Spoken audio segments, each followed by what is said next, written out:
Another week with the Patriots having a practice on Tuesday ahead of their game on Sunday. The Patriots finished up their Thursday practice today. I'm Meredith Gorman here with our Nesson Patriots beat reporter Dakota Randall. And Dakota, Wednesday's practice showed us an ominous sign. There were 20 players listed on the Patriots injury report ahead of this Bills divisional game this weekend.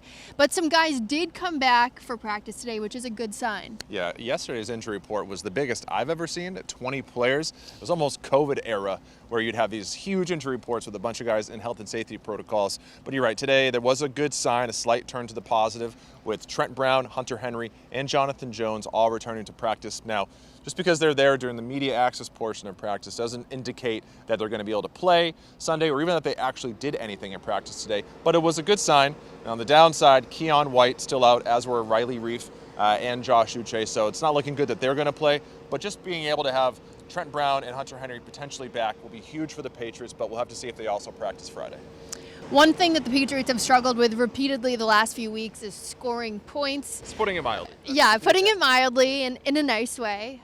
How are they going to be able to get over that hurdle against the Bills? And I know we'll get into it in a little bit, but the weather won't be helping them out if Mac Jones is going to be passing the ball.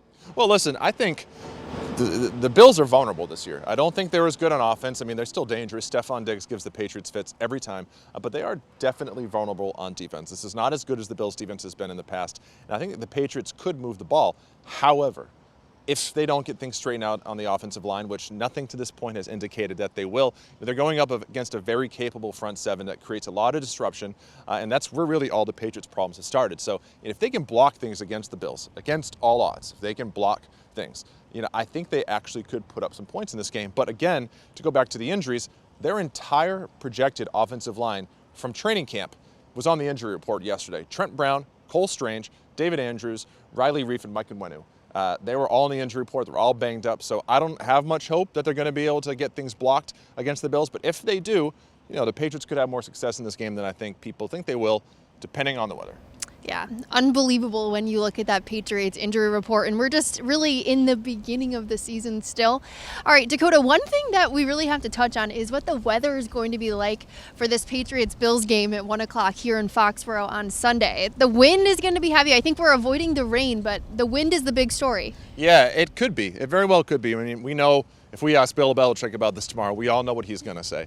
But the reality is the forecast hasn't changed much since the start of the week. Right now, it calls for gusts of 32 miles per hour and sustained winds of 22 miles per hour throughout the entire game. Now, for comparison, that's basically the exact same recorded numbers from that Bills win game in 2021, where we all remember Mac Jones threw only 3 passes. But the two big differences, the wind actually tapered off in the second half of that game. It wasn't so bad. It's supposed to stay the same throughout this game, but also in that game in Buffalo, it was very, very cold. And that obviously impacted things as well. Won't be as cold this weekend. But nevertheless, if it's that windy, that obviously limits an already limited Patriots offense even more so. Also not good for a special teams unit that once again is the worst in the NFL.